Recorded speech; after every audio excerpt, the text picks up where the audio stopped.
12ஆம் அதிகாரத்திலே 24ஆம் வசனத்தை நாம் பார்ப்போம். காகங்களை கவனித்து பாருங்கள், அவைகள் விதைக்கிறதும் இல்லை, அறுக்கிறதும் இல்லை, பண்டகசாலையும் இல்லை, களஞ்சியமும் இல்லை, இல்லாவிட்டாலும் அவைகளையும் தேவன் பிழை போட்டுகிறார். பறவைகளை பார்க்கிலும் நீங்கள் எவ்வளவோ விசேஷித்தவர்களாக இருக்கிறீர்கள். ஆண்டவராய் இயேசு ஒரு ஓமையை சொன்னார். அதாவது காகங்களை நீங்கள் கவனித்து பாருங்கள் என்று ஆண்டவர் சொன்னார். கவனித்து நீங்கள் பாருங்கள். அதாவது தேவன் சில நேரங்களிலே நிறைய ஆண்டவராய் இயேசு நிறைய ஓமைகளை கத்த சொன்னார். ஆனால் அது எல்லாமே அது நமக்கு இன்றைக்கும் நமக்கு அது புரோச்சனம் உள்ளதாக இருக்கிற. ஏதோ அவர் கதை சொல்கிற மாதிரி சொல்கிறார் அப்படி இல்லை.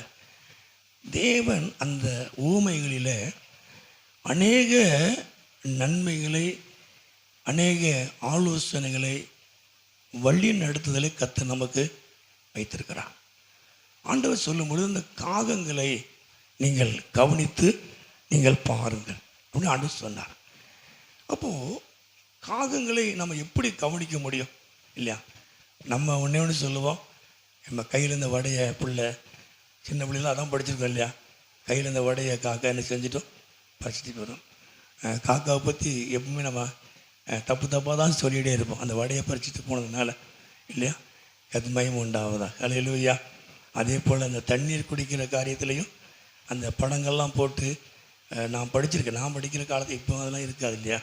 வெள்ளை இங்கிலீஷ் அந்த மாதிரி மெயின்லாம் போயிட்டாங்க இல்லையா? ஆமாம், அந்த கல்லெல்லாம் போட்டு தண்ணி மேலே வந்து அப்புறம் அதை குடிக்கும் இல்லையா? இதெல்லாம் அந்த ஒரு கதைக்காக வச்சுருந்தாங்க. ஆனால் அறிவு சம்பந்தமான காரியத்தை உலக ரீதியாகவும் படிப்பிலே அவர்கள் வைத்திருந்தார்கள். அப்போ இயேசு சொல்லும்போது காகத்தை கவனித்து பாருங்கள். அப்போது தேவன் அவைகளுக்கு புலப்பூட்டுகிறார். ஆனால் காகத்தினுடைய தன்மை என்ன அப்படின்னா, அதாவது அது ஐக்கியமாக இருக்கும். இந்த காகத்தினுடைய காரியங்கள்லாம் பார்த்தீங்கன்னா, நம்ம ஒவ்வொரு நாள் காலையில் ஆகாரம் சிலவங்க போடுறாங்க, சிந்திரதை பிறக்கிறது பாருங்கள். இந்த கோழிக்கு போட்டால் கூட சண்டை போட்டே கிடக்கும் பார்த்தீங்களா? ஆனால் காகம் ஒன்றுக்கு ஒன்று சண்டை போடாது. ஒரு ஆகாரத்தை போட்டோம் அப்படின்னா அது என்ன செய்யும், எல்லாம் ஒன்போல நின்று என்ன செய்யும், அதை பகிர்ந்து கொள்ளும், நல்லா ஷேர் பண்ணும். கத்மயம் உண்டாகும் அல்லேலூயா.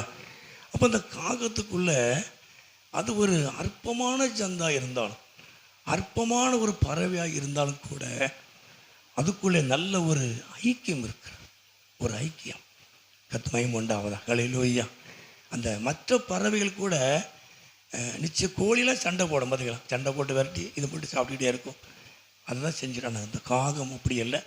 நீங்கள் நாளைக்கு காலையில் கூட நீங்கள் செக் பண்ணி பார்க்கலாம். ஆகாரத்தை போட்டால் எல்லாமே ஒன்போல வந்து ஒன்றுக்கு ஒன்று சண்டை போடாமல் சாப்பிட்டுட்டு இருக்கும். கத்மயம் உண்டாவதா அல்லேலூயா. அப்போ அந்த காகத்தில் நம்ம எதை கற்றுக்கொள்ள முடியும் அப்படின்னா, ஒரு ஐக்கியத்தை நம்ம கற்றுக்கொள்ள முடியும். நமக்குள்ளே ஒரு ஐக்கியம் இருக்கணும். சபை என்பது ஒரு ஐக்கியம் இருக்கணும். குடும்பத்திலே கணவன் மனைவி பிள்ளைகளுக்குள்ளே ஒரு ஐக்கியம் இருக்கணும்.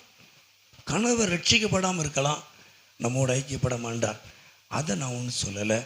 மனைவி ரட்சிக்கப்படாமல் இருக்கலாம், கணவரோடு ஐக்கியப்பட மாட்டாங்க ஆவிக்குரிய காரியத்தில், அதை ஒன்றும் சொல்லலை. ஆனால் குடும்பம் முழுவதும் ரட்சிக்கப்பட்டிருந்தால், நம்முடைய வார்த்தைக்கு ஒருவருக்கு ஒருவர் கீழ்ப்படியக்கூடியவங்களாக இருந்தால் நம்ம என்ன செய்யலாம், நம்ம ஐக்கியமாக இருக்கணும். குடும்பத்துக்குள்ளே ஒரு ஐக்கியம் இருக்கணும். குடும்பத்துக்குள்ளே ஐக்கியம் இல்லை அப்படின்னா அந்த குடும்பத்தில் எப்பவும் பிரச்சனைகள், சண்டைகள் வந்து கொண்டே இருக்கும். கத்மயம் உண்டாவதாக அல்லேலூயா அல்லேலூயா. அதாவது குடும்பம் நமக்கு சாதகமாக இருக்கும்போது சொல்கிறேன். கணவர் ரட்சிக்கப்பட்டிருக்க மாட்டார், பிள்ளைகள் ரட்சிக்கப்படலை, நம்ம அவங்கள கூட்டி சேர்ப்பது கஷ்டம். அதில் நான் எந்த இதுவும் சொல்லலை. தேவன் நீங்கள் விரும்பும் பொழுது கர்த்தர் அதை என்ன செய்வார், உங்கள் பக்கம் திருப்புவார். ஐக்கியமாக இருக்க உங்களுக்கு சாதகமாக இருக்க கர்த்தர் ஆண்டவர் கணவருக்கு பிள்ளைகளுக்கு ஒரு உதவி செய்வார், மனைவிக்கு உதவி செய்வார். அப்போது கூடுமான வரைக்கும் நாம் குடும்பத்தில் ஒரு ஐக்கியம் இருக்கணும். கணவன் மனைவி பிள்ளைகளுக்கு ஒரு ஐக்கியம் இருக்கணும். ஐக்கியம் இருந்தால் தான் நம்முடைய வாழ்க்கையில் நல்ல ஒரு ஆசீர்வாதங்களை சுதந்திரத்து கொள்ள முடியும். எங்கே 2 பேர் 3 பேர் ஒருமனப்பட்டு இருந்தால் ஐக்கியமாகிற நாங்கள் வருவேன்னு சொல்கிறார். அப்போ குடும்பத்துக்குள்ள ஐக்கியம் இருக்கும் பொழுது, ஒருமனப்படும் பொழுது தேவன் அங்கே வருவார், தேவன் அங்கே ஆசீர்வதிப்பார். கதனாது மயம் உண்டாவதாக. ஹல்லேலூயா. அப்போ குடும்பம் மட்டுமல்ல, சபையிலே ஒரு ஐக்கியம் இருக்கும். இப்போ போன ஞாயிற்றுக்கிழமை போனீங்க, இன்னைக்கு தான் வந்திருக்கீங்க. நீ யாராவது ஃபோன் பண்ணி கேட்டிங்களா, பாஸ்டர் சண்டே கிளாஸ் விபிஎஸ் நடக்குத எப்படி போயிட்டுருக்கு யாராவது கேட்டிங்களா? அது பாஸ்டர் பார்த்துக்கூட அதுக்குன்னு ஒரு சில ஆள் அப்படியே நினச்சிட்டு இருக்கிறார். அதுக்குன்னு ஒரு சில ஆளுக்கு இருக்கிறாங்க, அவங்க பார்த்துக்கூடாது. அப்படி இருக்கக்கூடாது இல்லையா? நீங்கள் விசாரிக்கணும். நான் போகிற இடத்துல ஒரு சின்ன புள்ளி ஊழியம் நடக்கிறது, ஒரு சிறுவர் ஊழியம் நடந்துக்கிட்டு இருக்கிறது, ஒரு வாரம் ஒரு சிறுவர் ஊழியம் நடக்கிறது. நான் நிச்சயமாக நீங்கள் விசாரிக்கிறேன், அவங்கள்ட்ட கேட்க மாட்டேன் இல்லையா? விசாரிப்புங்கிறது நமக்கு தேவை. நம்ம சபையில் நம்ம இருக்கிற இடத்துல ஒரு சிறுவர் ஊழியம் நடந்துக்கிட்டு இருக்கிறது. வருஷம் 120 130 பிள்ளைகள் வருவாங்க. இந்த வருஷம் கம்மி.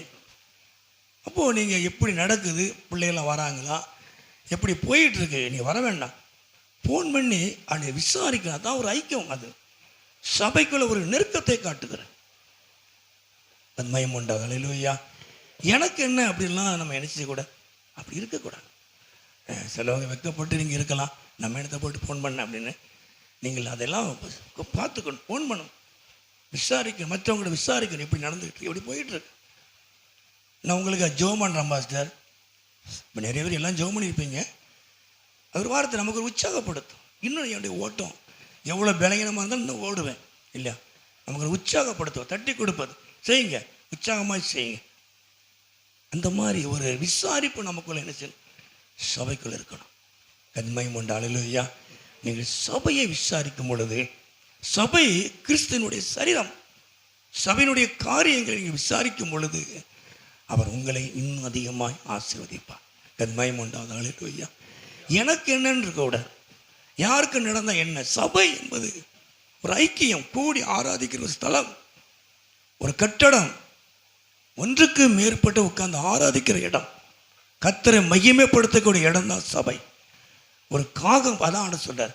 இயேசு சொல்லும்போது நீ காகத்தை பாருப்பான்னு சொல்றார். ஒரு சாதாரணமாக நமக்கு எப்படி அறிவை கொண்டு வராரு பாருங்க. நீ காகத்தை பாருன்னு சொல்கிறார். நம்ம 6 அறிவுன்னு சொல்கிறோம், டிஜிட்டல் இந்தியான்னு சொல்கிறோம் இல்லையா? எப்பவும் செல்ல கையில் வச்சுருக்கிறோம் இல்லையா? நமக்கு தெரியாத நெட்டு, நமக்கு தெரியாத காரியம் ஒன்றுமே கிடையாது இல்லையா? ஆனால் ஆண்டவர் சொல்லும்போது நீ காகத்தை பார், நீ எதில் இருந்தால் எனக்கு என்ன, நீ காகத்தை பார். நீ காகத்தை பார்த்து உன் ஐக்கியத்தை ஸ்திரப்படுத்து. பரிசுத்தமுள்ள தெய்வத்தோடும் பரிசுத்தவான்களோடு நல்ல ஒரு ஐக்கியம், நமக்கு ஒரு நெருக்கம் இருக்கணும். தேவனோடு நமக்கு ஒரு ஐக்கியம் இருக்கணும். ஒன்றுக்கு ஒன்று சண்டை போடலை, ஆகாரத்தை ஷேர் பண்ணுறாங்க. சபைக்குள்ள சண்டை இல்லை. நம்ம சபையில் பிரச்சனை கிடையாது. நம்ம சபையில் கமிட்டிக்கு முடியலாம் ஒன்றுமே கிடையாது. கமிட்டியும் கிடையாது, மண் வெட்டியும் கிடையாது இல்லையா? போய்கிட்டே இருக்கும், சல்லுன்னு போய்கிட்டே இருக்கும். கதிமயம் உண்டாதா அது சொல்லுவையா சபைக்குள்ள. ஆனால் அவங்கள நான் பாராட்டுவேன். எத்தனை சண்டை போட்டாலும் அடிபடி போட்டாலும் உள்ளதான் இருப்பாங்க, வெளியே போகவே மாட்டாங்க. அது ஒரு கிருபை போல் தருது. என்னதோ நம்ம அப்படி இல்லை, ஒரு ஆள் லேசாக முறைச்சாலும் அவங்க என்ன முறைச்சிட்டாங்க, நான் சபைக்கு வரல அப்படி செஞ்சு நம்ம போதுக்கு வகை தேடுவது அப்படி அல்ல. சபை என்பது ஒருமனப்பட்டு கூடுகிற இடம். கத்மயம் உண்டல்லையா? நமக்கு காகத்தை சொல்லுங்க, நீ காகத்தை பார். அற்பமாக இருக்கிறத காகத்தை பார்த்து நீ கற்றுக்க ஐக்கியத்தை. நீ ஐக்கியத்தை அங்கே கற்றுக்க. 1 மணி நேரம் பிரசங்கம் தேவையில்லை. எவ்வளோ கூடி ஒன்போல ஆகாரத்தை பெருக்கிறது, ஷேர் பண்ணுது. ஒரு ஐக்கியம், சபையிலே ஐக்கியம் இருக்கணும். தேவனோட ஐக்கியம், தேவ ஜனங்களோட ஐக்கியம், தவறான ஐக்கியம் அல்ல. தேவனோடு ஐக்கியம் இருக்கு, நெருக்கம் இருக்கணும். குடும்பத்திலே கணவன் மனைவி பிள்ளைகளுக்குள்ளே ஒரு ஐக்கியம் இருக்கணும். நீ என்ன சொல்ல, நான் என்ன, அப்படி சொல்லவே கூடாது. கதுமயம் உண்டாலும் ஐயா, நான் ரொம்ப வாய் பேசுவேன், ரொம்ப எப்பவும் இல்லை, நான் பார்ப்பேன் வைப்பேன். நான் சொல்ல என் வீட்டில் என் மனைவி இல்லைனா நான் ஒன்றுமே கிடையாது. கதிமாயம் உண்டு. அல்லேலூயா. ட்ரெஸ் எல்லாம் துவைச்சி போடுறது அவள் தான் துவைச்சு. அது எவ்வளோ பிரச்சனைக்குங்கிறது அவளுக்கு எனக்கு தான் தெரியும். கதிமாயம் உண்டாவதாக. அல்லேலூயா. அல்லேலூயா. பெண்களுடைய காரியங்கள் வீட்டில் முக்கியமானவர்கள். அதனால தான் அரசாங்கம் பெண்களுக்கே அறிவிப்பு கொடுக்க நம்ம தெரியல இல்லையா? பெண்களுடைய பங்களிப்பு அதிகம். கதிமயம் உண்டாவதாக. அல்லேலூயா. கடைசி வரைக்கும் விசாரிக்கிற காரியம். எவ்வளோதான் கணவர் அவங்கள துன்புறுத்தாலும் அடித்தாலும் மிதித்தாலும் ஏதாவது ஒன்றுனா மனைவி தான் பக்கத்தில் உட்காந்து பராமரிக்கிறேன். நான் என் கிராமத்தில் பார்த்துருக்கிறேன், என் சொந்தத்தில் பார்த்துருக்கிறேன். அடின்னு அடிப்பார். கடைசி நேரத்தில் மனைவி தான் ரொம்ப சொல்லார், நீ பார்த்தியா பண்ண என்ன அடி அடிப்போம்ப்பா, என் மனைவி தான் என்னை பார்க்காப்பார் அப்படின்னு சொல்கிறேன். அழுதுருக்கிறார். என்னோடய சொந்தக்கார ஒருத்தர், என் மாமா வேணும் எனக்கு. அந்த அடி அடிப்பார். அன்பாய் கவனித்தார்கள். கத்மயம் உண்டாவதா. அல்லேலூயா. அல்லேலூயா. ஆகவே குடும்பத்துக்கு நல்ல ஒரு ஐக்கியம். சில பெண்கள் எப்போ பார்த்தாலும் ஆமாம் விழுந்துக்கிட்டே இருப்பான், எரிச்சல் பண்ணிகிட்டே இருப்பான். எதுக்கு எடுத்தாலும் பதில் பயங்கரமாக வந்துக்கிட்டே இருக்கும். சாப்பிட்ற மாதிரியே இருக்காது பதில். டக்கு டக்குன்னு வார்த்தை விடும். முன்ன கூட்டிய நோட்ஸ் எடுத்துருப்பாங்களே என்னமோ தெரியாது. அப்படி இருக்காங்க. சரி, அப்படி இருக்கணும். அன்பாக இருக்கணும். கணவன் மனைவி உறவு அன்பு. கத்மயம் உண்டா. அல்லேலூயா. தேவன் அன்பாக இருக்கிறான். தேவன் அன்பாக இருக்கிறான். நான் உங்களிடத்தில் அன்பாக இருக்கிறது போல நீங்களும் ஒருவருக்கு ஒரு அன்பாக இருங்க. கத்மயம் உண்டாவதாக. அல்லேலூயா. அல்லேலூயா. நான் பெரியாள் நீ பெரியாள் கிடையாது. குடும்பம் ஐக்கியம் சமாதானம் அன்பாக இருக்கணும், ஐக்கியமாக இருக்கணும். தேவன் அங்கே வருவார். 2 பேரும் 3 பேர் குடும்பத்தை காட்டு. நீ 2 பேரும் 3 பேர் இருக்கிற இடத்துல அங்கே வருவேன். ஐக்கியமாக இருக்கும். காகத்தை ஆண்டவர் சொல்கிறார். கத்மயம் உண்டாவதாக. அல்லேலூயா. அல்லேலூயா. அதே போல் 1 ராஜாக்கள் 17:4-6 வாசிப்போம். 1 ராஜாக்கள் 17ஆம் அதிகாரம் 4 வசனம் 6 வசனம். சீக்கிரம் வாசிங்க, நான் முடிக்கணும்.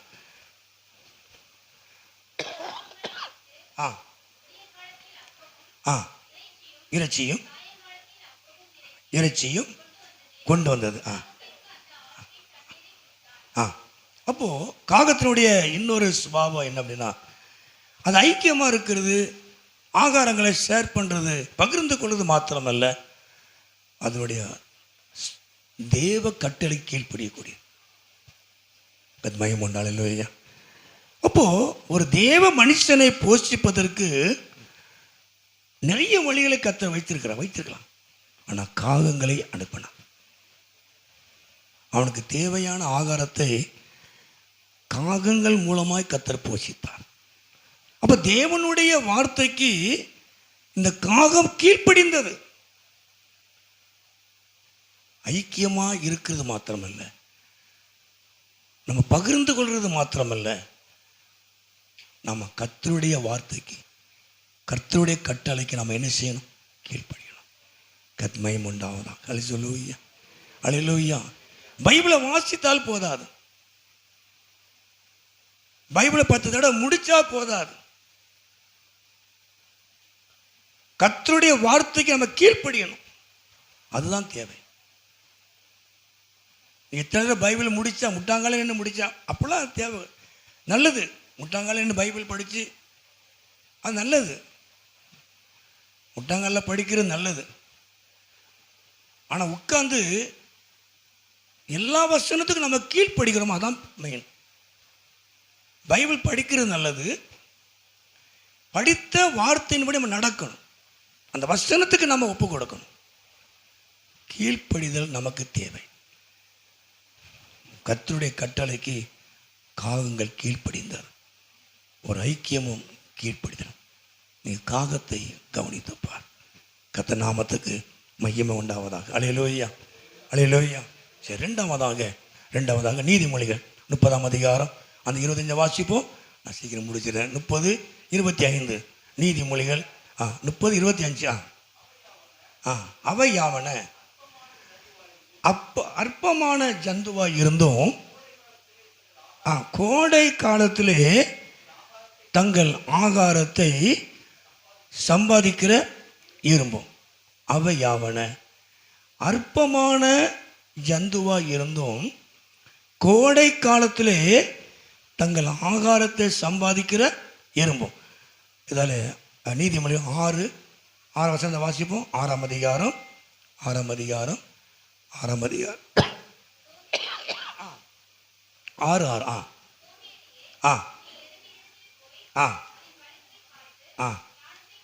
ஞானத்தை கற்றுக்கொள். 8 வாசிப்போம். 8 வசனம். கோடை காலத்தில் தனக்கு ஆகாரத்தை சம்பாதித்து அறுப்பு காலத்தில் தனக்கு தானியத்தை சேர்த்து வைக்கும். சோம்பேறியே, நீ எறும்பினிடத்தில் போய் அதுகளுடைய வழியை பார். ஆண்டவர் 2வது எறும்பை கவனித்து பாரு சொல்றார். நீ எறும்பை கவனித்து பார், அது அற்பமான சந்திரன் சொல்றார். அது அற்பமானது, கையை கொண்டு நசுக்கிறான், அற்பமானது. ஆனால் ஆண்டவர் சொல்லும் பொழுது அற்பமா எண்ணப்படுகிற அந்த எறும்பினிடத்தில் போய் என்ன செய்யணும்? நீங்கள் கற்றுக்கொள்ளணும். அப்ப எறும்பினிடத்தில் என்னத்தை கற்றுக்கொள்ள முடியும்? நாம கோடை காலத்திலே தனக்கு தேவையானதை சேமிக்கிறது. கர்த்தருக்கு மகிமை உண்டாவதாக. அல்லேலூயா, அல்லேலூயா. அப்போ தனக்கு கிடைத்த நாளில் தன்னுடைய எதிர்காலத்துக்காக, மழை காலத்துக்காக அது ஆகாரத்தை சேமிக்கிறது. அப்போ வாய்ப்பு கிடைக்கிற நேரத்தில் நம்ம என்ன செய்யணும்? காரியங்களை பயன்படுத்தணும். அந்த எபேசியரில் வாசிக்கிறோம்ல 5:16. எபேசியர் 5:16 வாசிப்போம். எபேசியர் 5:16. நாட்கள் பொல்லாதவைகள் ஆனதால் காலத்தை பிரயோஜனப்படுத்திக் கொள்ளுங்கள். அப்ப நாட்கள் பொல்லாதவைகளா இருக்கிறதுனால நீங்கள் காலத்தை என்ன செய்யணும்? பிரயோஜனப்படுத்துங்க. தேவன் கொடுக்கிற வாய்ப்புகளை நம்ம என்ன செய்யணும்? பயன்படுத்தி கொள்ளணும். தேவன் கொடுக்கிற வாய்ப்புகள், தேவன் கொடுக்கிற நேரங்கள் எல்லாம் வச்சு நம்ம என்ன செய்யணும்? பயன்படுத்தணும். நாளைக்கு பார்ப்போம் அப்படி இல்லை, நாளை கழிச்சு பார்ப்போம் அப்படி இல்லை. சரி, நாளைக்கு ஜெபம் பண்ணுவோம், சரி அடுத்த வாரம் பார்ப்போம் அப்படி இல்லை. கர்த்தர் நமக்கு கொடுக்கிற வாய்ப்புகளை நம்ம என்ன செய்யணும்? பயன்படுத்தி கொள்ளணும். அல்லேலூயா. நமக்கு எப்பவும் நமக்கு நாட்கள் கிடைப்பதல்ல, நமக்கு எப்பவும் நமக்கு நேரங்கள் கிடைப்பதல்ல. நாட்கள் பொல்லாதவைகளா இருக்கிறது. பொல்லாத காலத்தில் நாம இருக்கிறோம். பொல்லாத காலத்தில் தேவன் நமக்கு கொடுக்கிற, உங்களுக்கு கொடுக்கிற நாட்களை, நேரங்களை நீங்கள் பயன்படுத்தி கொள்ளணும். எந்த ஒரு காரியத்தையும் அலட்சியம் பண்ணிடக்கூடாது. தேவன் கொடுக்கிற வாய்ப்புகளை அலட்சியம் பண்ணிடாதீங்க. தேவன் கொடுக்கிற வாய்ப்புகளை தட்டி விட்டுறாதீங்க. எங்க போயிரும் அப்படி சொல்லாதீங்க, கிடைக்காது. உங்க பார்வைக்கு ரொம்ப தூரத்துக்கு போயிடும். நீங்க சாதாரணமாக சில விஷயத்தை நீங்க தட்டி விட்டுறலாம். அப்புறம் நீங்கள் மனங்கசந்து அழுதாலும் அந்த வாய்ப்பு கிடைக்காது. ஏசு அப்படித்தானே இல்லையா? ஒருவேளை சாப்பாட்டுக்கு, ஒரு அற்ப காரியத்துக்கு சேஷ்டபுத்திர பாகத்தை வித்து போட்டான் ஏசா. அப்புறம் மனம் மாறி மனம் கசந்து அழுது அவன் கர்த்தருடைய கிருபை என்ன செஞ்சுட்டான்? இழந்த பிறகு திரும்ப பெற முடியல. தேவன் அவனை ஆசீர்வதிக்க முடியாமல் போயிட்டு மனம் கசந்து அழுதான். ஐயோ விட்டுட்டேன், ஒரு அற்ப காரியத்துக்கு நான் விட்டுட்டேனே, ஒரு அற்ப விஷயத்துக்காக ஆண்டவருடைய தேவன் எனக்கு வைத்த ஆசீர்வாதம், தேவன் எனக்கு கொடுத்த வாய்ப்பு, நேரம், ஆசீர்வாதம் எல்லாத்தையும் நான் விட்டுட்டேனே, நான் பழையபடி அதை செய்யணும்னு நினைக்கிறேன்னு நீ கெச்சக்கரணம் போட்டாலும் கிடைக்காது. மனம் கசந்து அழுதான் ஏசா. மன்னமார்களை காணாமல் போனான். கர்த்தருடைய ஆசீர்வாதத்தை அற்பமானா தூக்கி எறிகிறது இல்லை. நாளைக்கு பார்த்துக்கூடாது, இது நாளைக்கு பார்த்துக்கூட பிரச்சனை, நாளைக்கு கிடைக்காது. தேவன் கொடுக்கிற வாய்ப்பு, தேவன் கொடுக்கிற நேரம், தேவன் கொடுக்கிற கிருபை, வரங்கள், ஊழியம், எந்த வாய்ப்பாக இருந்தாலும் விட்டுறாதீங்க. நீங்கள் அலட்சியம் பண்ணிடவே கூடாது. நீங்கள் புரோச்சனப்படுத்தி கொள்ளுங்கள். கர்த்தருக்கு உண்டாவதாக. ஹல்லேலூயா. இவரெல்லாம் ஒரு பெரிய ஆளா அப்படிலாம் சொல்லாதீங்க இல்லை.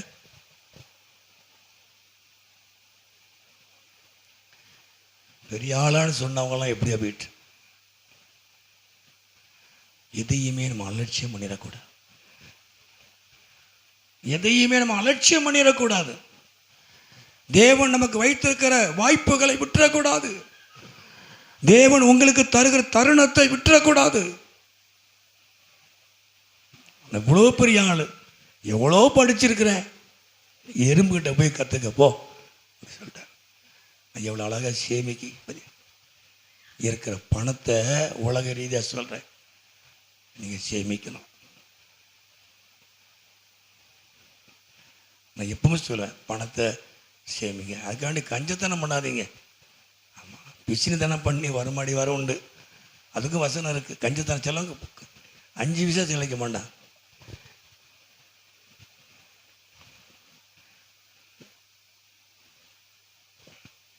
அல்லேலூயா. அதுக்காக அள்ளி வீசக்கூடாது, சேமிக்கணும். நம்முடைய வருமானத்தை நாம் சேமிக்கணும். தேவையில்லாத செலவு பண்ணாதீங்க. குடும்பத்துக்கு தேவையான பண்ணுங்க, தேவையில்லாத செலவு பண்ணாதீங்க.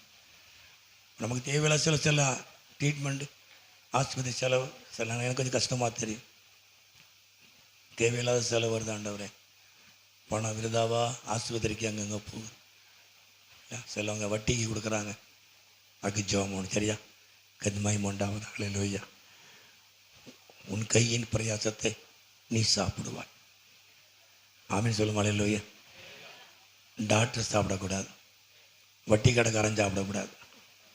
ஆமீன் சொல்லுங்க. ஹல்லேலூயா. பைபிள் அப்படி தான், உன் பிரயாசத்தை வட்டி கடைக்காரன் சாப்பிடுன்னு சொல்லலை, டாக்டர் சாப்பிடான்னு சொல்லலை இல்லையா. உன் பிரயாசத்தை நீ சாப்பிடுவ. ஹல்லேலூயா. காலத்தை, நேரத்தை, வாய்ப்புகளை பயன்படுத்தி கொள்ளணும். கர்த்தர் உங்களுக்கு கொடுக்கிற வாய்ப்புகளை பயன்படுத்தி கொள்ளுங்கள். நாளைக்கு பார்ப்போம், நாளை கழிச்சு பார்ப்போம்னு சொல்லாதீங்க. விருதாவா செலவு பண்ணாதீங்க, தேவையில்லாத செலவு பண்ணாதீங்க, பெருமைக்காக செலவு பண்ணாதீங்க. யாரும் உங்களுக்கு கொடுக்க போறதில்லை.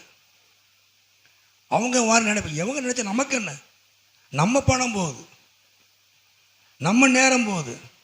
அவங்க ஒரு மாதிரி, எவங்க நினைச்சு நமக்கு என்ன போகுது. அவங்களாம் ஆட்டங்காட்டி விட்டுட்டு போயிடுவாங்க. தேரை எடுத்து ரோட்டில் விட்ட மாதிரி விட்டுட்டு போயிடுவாங்க. இது அப்படி செய்யலாம், இப்படி செய்யலான்னு சொல்லி எதையாவது பண்ணி செலவை இழுத்து விட்டு போயிடறான். நமக்குன்னு சில ஆலோசனை இருக்கு. கரெக்டாக செலவு பண்ணு, கரெக்டாக இருங்க, நடத்துக்கணும். செய்யக்கூடிய காரியத்தை கரெக்டாக செய்யுங்க. குடும்பத்துக்கு, பிள்ளைகளுக்கு செய்யுங்க, கர்த்தருக்கு செய்யுங்க, ஊழியத்துக்கு செய்யுங்க. நீங்களாம் சொன்னீங்க பார்க்க, அதனால் ஊழியத்துக்கு தரமாட்டேன், நான் மாதந்தோறும் அந்த காணிக்கை டெபாசிட் பண்ணணும்னு சொல்லாதீங்க. கர்த்தருக்கு உண்டு. ஹல்லேலூயா. நீங்கள் தானே சொன்னீங்க, அதனால தான் நான் இதெல்லாம் வீணான செலவுன்னு நினைக்கிறேன். அப்படி சொன்ன ஆட்களும் உண்டு.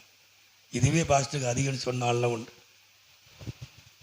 கர்த்தர் நீ எப்படி நடத்திட்டு இருக்கா அப்படின்னு சொல்லலையா. ஆரம்பத்தில் வீவிஎஸ் தடுமாற்றங்கள் இருந்தது, அப்புறம் வர வர கர்த்தர் தேவைகளை சந்தித்தார். ஹல்லேலூயா.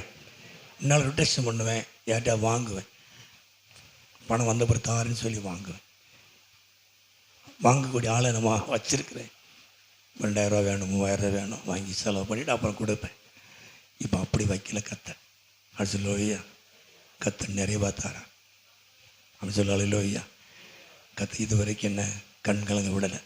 சில பிரச்சனைகள் நம்மளை வேதனைப்பட இல்லைன்னு சொல்லலை. அவைகளுக்கு நல்ல ஊழியத்தை கர்த்தர் சரியாக நடத்திக்கிட்டு இருக்கார். அல்லேலூயா. நானும் தேவையில்லாமல் எந்த செலவும் பண்ண மாட்டேன். இது கர்த்தருடைய காணிக்கை, கர்த்தர் கொடுக்கிறது. அள்ளி வீச மாட்டேன், தேவையில்ல செலவு பண்ண மாட்டேன். எதை பண்ணணுமோ அதை மட்டும் தான் பண்ணுவேன். கர்த்தருக்கு உண்டாவதாக. அல்லேலூயா. அது கர்த்தருக்கு எனக்குள்ள காரியம். ஆண்டவர் பாப்பார். நானும் சில ஊழியங்களுக்கு செய்கிறேன், அது வேறு. தேவன் நம்மை ஆசீர்வதிப்பார். அப்போ எறும்பனிடத்தில் நம்ம எதை கற்றுக்கொள்ளுகிறோம்? சேமிப்பை கற்றுக்கொள்ளுகிறோம், வாய்ப்புகளை கற்றுக்கொள்ளுகிறோம்.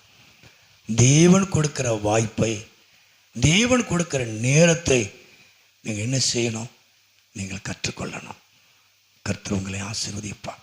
கர்த்தருக்கு உண்டாவதாக. அல்லேலூயா, அல்லேலூயா. மூன்றாவதாக 2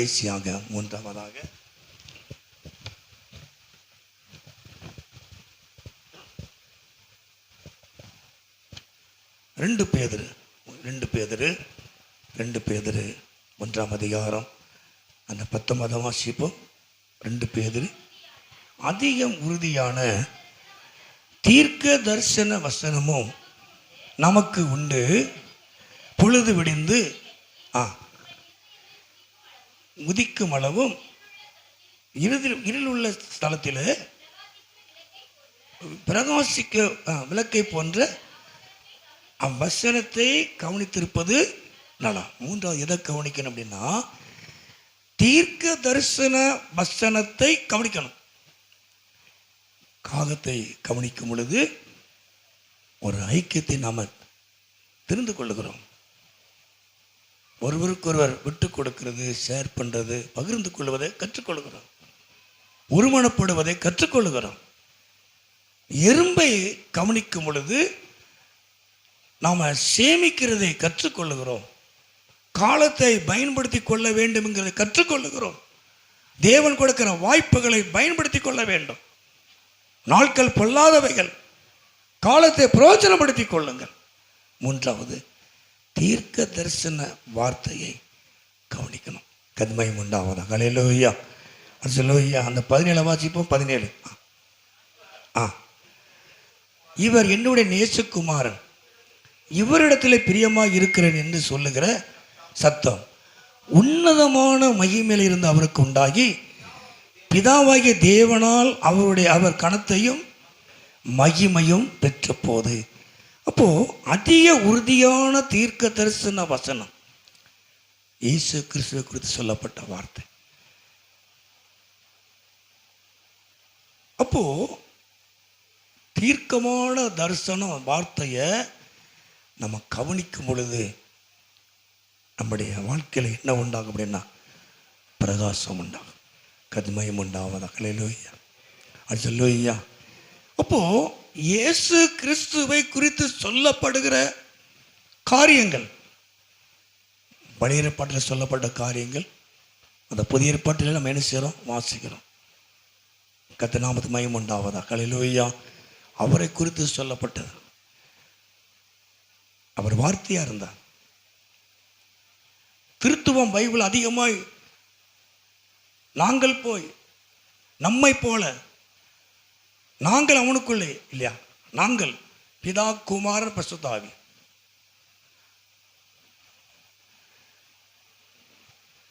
அவர் தீர்க்க தரிசன வார்த்தைகளை நம்ம கவனிக்கணும். பைபிள் படிக்கும் போது நம்மோடு கூட பேசுவார். வேதத்தை வாசிக்கும் போது நமக்கு ஆண்டவர் நம்மோடு கூட பேசுவார். அதான் சொல்ற, நான் சொல்ல வார்த்தை. ஒரு அதிகாரத்தை படிக்கிறோம், ஏதாவது ஒரு வசனம் உங்களோடு பேசும், என்னோடு பேசும். அதுதான் நான் சொல்லும் வார்த்தை. ஏன் சொல்றார் இல்லையா, நான் சொல்லும் வார்த்தை அது உங்களுக்கு ஆவியும் ஜீவனுமா இருக்கும்.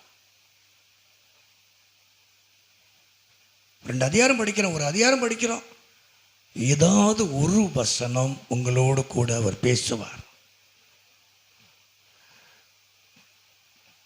உங்களுக்கு ஆறுதலாக இருக்கும், உங்களுக்கு ஆலோசனையாக இருக்கும், உங்களை சீர்படுத்தக்கூடிய வார்த்தையாக இருக்கும். அதுக்கு நம்ம கீழ்ப்படியணும். என்ன இந்த வார்த்தை அப்படின்னு சொல்லக்கூடாது. நாம் எங்கேயோ குறைபட்டு இருக்கோம், சரிப்படுத்தணும். நம்முடைய முகத்தை பார்க்கக்கூடிய கண்ணாடி போன்று வசனம் பைபிள். இந்த பைபிள் மறைந்திருக்கிற தெய்வத்தை வெளிப்படுத்தக்கூடியதான் பைபிள். இதை படிக்க படிக்க தேவன் எங்க இருக்கிறார், எப்படி இருக்கிறார், என்ன செய்தார், என்ன செய்வார், இதெல்லாம் கற்றுக்கொள்ள முடியும். இந்த பைபிளை படிக்கணும். ஆண்டவர் உங்களோடு கூட பேசுவார். தீர்க்க தரிசனத்தை நம்பணும். எல்லா தீர்க்கத்தையும் நம்ம நம்பக்கூடாது. சிலங்க பொய் சொல்லுவாங்க இல்லையா? பொய்யான தரிசனம் இந்த பொய்மையில் இருக்கு. கண்ணை மூணுன்னா வார்த்தை வந்துக்கிட்டே இருக்கும். அது என்ன தரிசனமோ. ஒரு ஊழியக்காரர் சொன்னார், டெல்லியில் இது நடந்து சொன்னார், ஐயா என்ன குழந்தைன்னு சொல்லுங்க அப்படின்னு கேட்டாங்க. உடனே சொன்னார், குழந்தை குப்பரை கிடக்கு, என்ன குழந்தை தெரியல அப்படின்னு சொன்ன. தீர்க்கதரிசனம் சொல்லிட வேண்டியது இல்லையா? சைனாவில் போயெல்லாம் பேரை சொல்ல முடியாது. சைனாவில் போய் என்ன பேரை சொல்ல முடியும்? சிங்கப்பூரில் போய் என்ன பேரை சொல்ல முடியும்? சிங்கப்பூரில் தமிழ் ஆட்கள் இருக்காங்க. சைனாவில் போய் என்ன பேர் சொல்ல முடியும்? எல்லாம் மூக்கில் தான் பேர் இருக்கும். அங்கெல்லாம் மாட்டிக்கிடுவோம் இல்லையா? சைனாவில் ஸ்டெல்லா குளோரியெல்லாம் அங்கே இருக்காது. எல்லாம் மூக்கில் பேசுகிற மாதிரி தான் வார்த்தைலாம் பேர் இருக்கும். ஏதோ நடக்கும், அவ்வளோ. சரியான தரிசனம் இருக்கிறது, அது நான் உங்களுக்கு சொல்கிறேன். அதுக்காக எல்லா தரிசனத்தையும் பொய் சொல்லக்கூடாது, பொய் நினைக்கக்கூடாது. தேவ மனிதர்கள், தேவனால் அபிஷேகம் பண்ணப்பட்ட தேவனுடைய தீர்க்கதரிசிகள் பூமியிலே உலகத்திலே தமிழ்நாட்டில் இருக்கிறாங்க.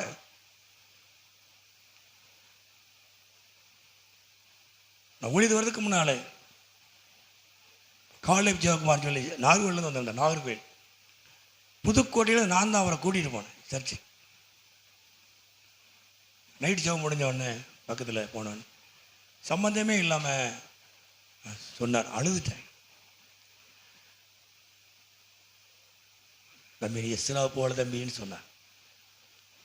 எஸ்ராவுக்கு நமக்கு சம்மந்தமே கிடையாது. ஆனால் காலப்போக்கில் ஒரு 7-8 மாதங்களில் எனக்கு அந்த ஊழியத்தை தூத்துக்குடியில் கொடுக்கும் பொழுது அதை நான் உணர்ந்து கொண்டேன். கதுமயம் கொண்டேன். அல்லேலூயா. நீ ஒரு எஸ்ரா தம்பி அப்படின்னு சொன்னார். நான் அழுதுட்டு நான் அழுதேன். நீ ஒரு எஸ்ரா, நீ வேதத்தை சரியாக போதி. படிப்பு கிடையாது நமக்கு. எப்படி இதெல்லாம் படிப்பே கிடையாது, படிப்பறிவே கிடையாது. பைபிள் கலைச்சும் படிக்கலை, ஒரு காலேஜும் ஒன்றும் பண்ணலை. எப்படி தேவன் வார்த்தைகளை பகிர்ந்து கொள்ள கர்த்தர் என்னை பயன்படுத்தினார். கதுமயம் உண்டாவதாக. அல்லேலூயா, அல்லேலூயா. ஆண்டவரை பயன்படுத்தினார்.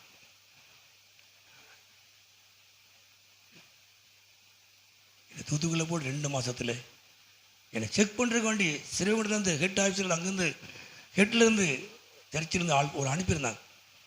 அப்போ அவங்கெல்லாம் பயங்கரமாக ஸ்டடி எடுத்த ஆட்கள், படித்தவங்க. அந்த பையன் எப்படி நடத்துகிறான்னு பார்த்துட்டு வாங்கன்னு அனுப்பிட்டாங்க. நான் அன்றைக்கி ரூத்தை குறித்து பேசினேன்.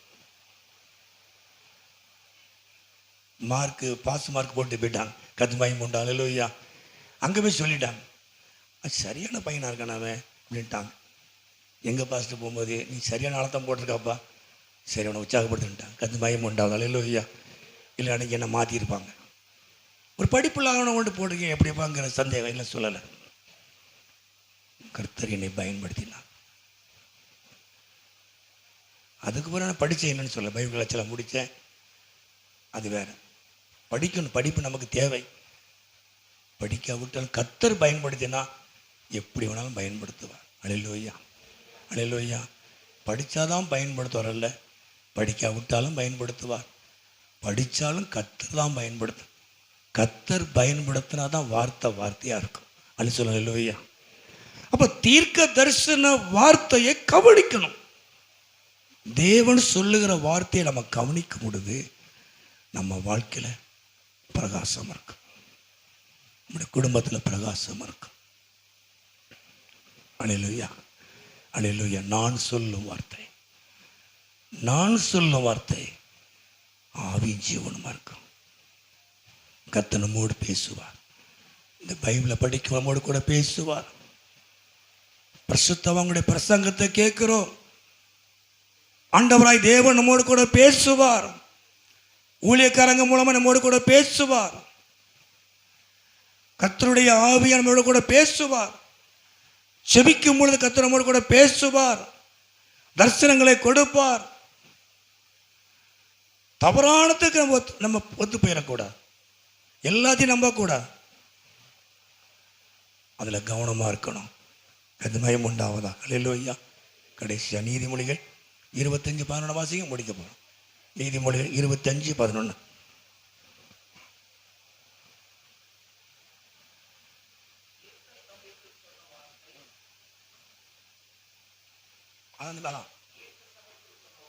ஏற்ற சமயத்தில் சொன்ன வார்த்தை வெள்ளித்தட்டில் வைக்கப்பட்ட பொற்பழங்களுக்கு சமானம். ஏற்ற சமயம். நமக்கு இன்னைக்கு என்ன செய்யன்னு தெரியாது. ஆலோசனை கிடைக்காது. வழி தெரியாமல் நிற்போம். பைபிளை படிக்கும் பொழுது அன்னைக்கு உங்களுக்கு என்ன ஆலோசனை ஆறுதல் தேவையோ அந்த வசனத்தின் மூலமாய் கர்த்தர் உங்களோடு கூட பேசுவார். ஆமென் சொல்ல. அல்லேலூயா. ஆமென். அல்லேலூயா. நம்ம படிக்கும் பொழுது இன்னைக்கு உங்களுக்கு என்ன வார்த்தை தேவையோ அதை வெளிப்படுத்துவார். அவர் வார்த்தை உள்ள தேவன், வார்த்தையா இருக்கிறவர். அவருடைய வார்த்தை ஜீவன் உள்ளது.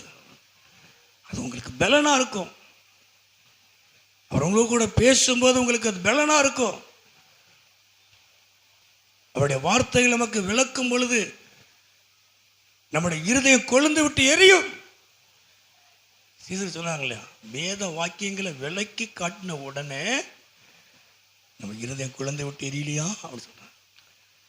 அவர் வசனத்தை விளக்கி காட்டும் பொழுது உங்களுக்கு தேவையான நேரத்தில் தேவையான வார்த்தை மூலமாக உங்களோடு கூட பேசும் பொழுது, உங்களோடு அவர் உறவாடும் பொழுது அது உங்களுக்கு பலனாக இருக்கும், ஆசீர்வாதமாக இருக்கும். அல்லேலூயா. அது வெள்ளித்தட்டில் வச்ச பொற்பழங்களுக்கு சமமாக இருக்கும். ஏற்ற நேரத்தில் உங்களுக்கு தேவையான நேரத்தில் தேவன் உங்களோடு கூட வார்த்தையினாலே பேசுவார். கதிமயம் உண்டாவதாக. அல்லேலூயா. பைபிளை படிக்கணும். பைபிளை படிங்க. தீர்க்க தரிசன வார்த்தைகள் பைபிளில் உண்டு. அன்னன்னைக்கு உங்களுக்கு என்ன பேசணும் அதை பேசுவார். என்ன செய்யணும் அதை செய்வார். தீர்க்கதரிசி மூலமாக மாத்தா இல்லை, ஜோமனும் கதை பேசுவார். பைபிள் வந்து பேசுவார். தீர்க்கமான தரிசனங்களை வார்த்தைகளை நீங்கள் கவனிக்கும் பொழுது உங்கள் வாழ்க்கையில் ஒரு பிரகாசம் உண்டா, கண்மயம் உண்டா. அல்லேலூயா. உங்கள் வாழ்க்கையில் ஒரு ஆசீர்வாதம் உண்டா. எல்லாம் ஜெபம் பண்ணோமா? 3 காரியத்தை மட்டும் நான் சொன்னேன். காகங்களை நீங்கள் கவனிக்கணும்னு இயேசு சொன்னார். அதில் நம்ம என்ன கற்றுக் கொடுத்தோம் அப்படின்னா, ஒரு நல்ல ஐக்கியத்தை கற்றுக் கொடுத்தோம். ஒரு மனம்னா என்னங்கிறத கற்றுக் கொடுத்தோம். அதே நேரத்தில் காகத்துக்கு ஒரு காகத்துக்கு ஒன்றுன்னா எல்லாம் வந்துடும். பார்த்துருக்கீங்களா? இந்த கரண்டில் பார்க்குறோம், அடிக்கடி இந்த பக்கம் இந்த சைடில் பார்ப்போம். ஒரு காகம் அடிபட்டுட்டு அப்படின்னா எல்லா காகமும் சுற்றி வந்து ரொம்ப ரவுண்ட் பண்ணிக்கிட்டே இருக்கும். அதனுடைய குஞ்சியை பழக்கப்படுத்தும் பொழுது எல்லாம் வந்துடும். பக்கத்தில் போக முடியாது. நான் கண்ணால் பார்த்துருக்குறேன். எல்லாம் ஒன்று சேரும். ஒரு சத்தம் கொடுத்தா எல்லாம் ஒன்று போல வந்து நிற்கும். ஒரு ஐக்கியம். ஏதாவது ஒரு காகத்துக்கு ஒரு பிரச்சனை அப்படின்னா எல்லாம் வந்து நிற்கும். நாம் ஐக்கியமாக இருக்கணும். நாம் ஒருவருக்கு ஒரு ஜெபம் பண்ணணும். ஒருவருக்கு ஒரு ஜெபம் பண்ணணும். ஜெபத்தில் தாங்கணும், உதவியாக இருக்கணும், ஐக்கியமாக இருக்கணும், குடும்பத்தில் ஐக்கியமாக இருக்கணும், சமாதானமாக இருக்கணும், ஒரு மனம் இருக்கணும். எறும்பை போல காலத்தை பயன்படுத்திக் கொள்ளணும். தேவன் தருகிற வாய்ப்புகளின் நேரத்தை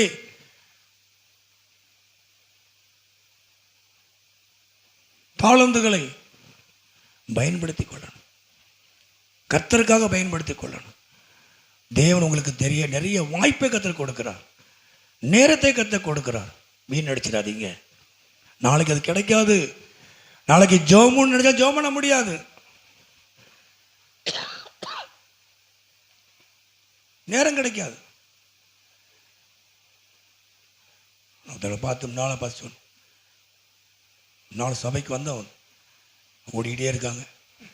இப்போ கேட்பேன், ஆராதனைக்கு போக முடியல, வீட்டில் வந்து ஜெபம் பண்ண முடியல, பைபிள் வாசிக்க முடியல, வேலை வேலை வேலை செஞ்சுதான் ஆகணும், அப்படி ஒரு சூழ்நிலைங்க.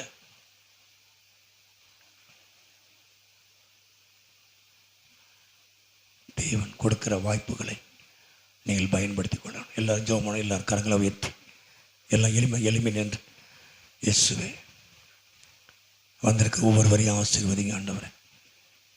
நீர் எங்களுக்கு கற்றுக் கொடுக்கிற எல்லா காரியங்களுக்காய் நாங்கள் கவனிக்க வேண்டிய நாங்கள் கவனிக்கணும். நம்ம மற்றவங்களை கவனிக்கணும் அவசியம் அல்ல, நம்ம ஏன் மற்றவங்களை கவனிக்கணும், நம்மை நாமே கவனிப்போம், ஐக்கியமாக இருப்போம், குடும்பத்தில் ஐக்கியமாக இருப்போம், ஒருமனப்படுவோம், சபையில் ஐக்கியமாக இருப்போம், ஒருமனப்படுவோம். தேவன் கொடுக்கிற வாய்ப்புகளை, நேரங்களை, தேவன் கொடுத்த ஆசீர்வாதங்களை நம்ம பயன்படுத்தி கொள்ளுவோம். இன்னைக்கு விட்ட நாளைக்கு நமக்கு நேரம் கிடைக்காது, இன்னைக்கு ஒரு நாள் நாளைக்கு வராது. தேவன் கொடுக்கிற வாய்ப்பு, நேரம் எதையுமே நாம் வீணடிச்சிடக்கூடாது. தேவன் கொடுக்கிற ஆசீர்வாதத்தை அலட்சியம் பண்ணிடக்கூடாது. தேவன் உங்களுக்கு கொடுக்கிற வாய்ப்புகளை அலட்சியம் பண்ணிடக்கூடாது. ஆண்டவங்களை ஆசீர்வதிக்கிறார். தீர்க்கமான வார்த்தை, வசனத்தை கவனிங்க. வசனம் என்ன சொல்லுது பாருங்க. அந்த வசனம் உங்கள் வாழ்க்கையில ஒரு பெரிய வெளிச்சத்தை கொண்டு வரும், ஒரு ஆசீர்வாதத்தை கொண்டு வரும். ஆண்டவரே நாங்களுமே துதிக்கிறோம். எல்லாரையும் ஆசீர்வதிங்க, வந்திருக்க ஒவ்வொருவரையும் ஆசீர்வதி, குடும்பத்தை ஆசீர்வதிங்க, பிள்ளைகளை ஆசீர்வதிங்க. எண்ணங்கள், எதிர்பார்ப்புகள் நடக்கட்டும், அற்புதங்கள் நடக்கட்டும் ஆண்டவரே, அதிசயங்கள் நடக்கட்டும் இயேசுவின் நாமத்தில். தடைகள் மாறட்டும் இயேசுவின் நாமத்தில். எல்லா வியாதி, பிரச்சனை, போராட்டம் மாறட்டும். பிசாசுடைய போராட்டங்கள் விலகட்டும் இயேசுவின் நாமத்தில் விலகுவதாக. குடும்பத்தில் சமாதான சந்தோஷம் உண்டாகட்டும். கர்த்தர் ஆசீர்வதிங்கப்பா.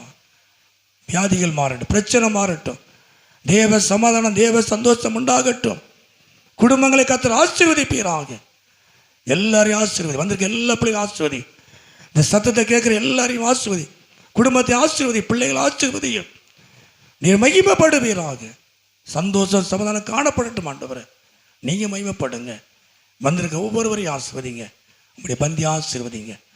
இயேசு நான் ஜெபிக்கிறோம் நல்ல பிதாவே, ஆமென். ரட்சிக்க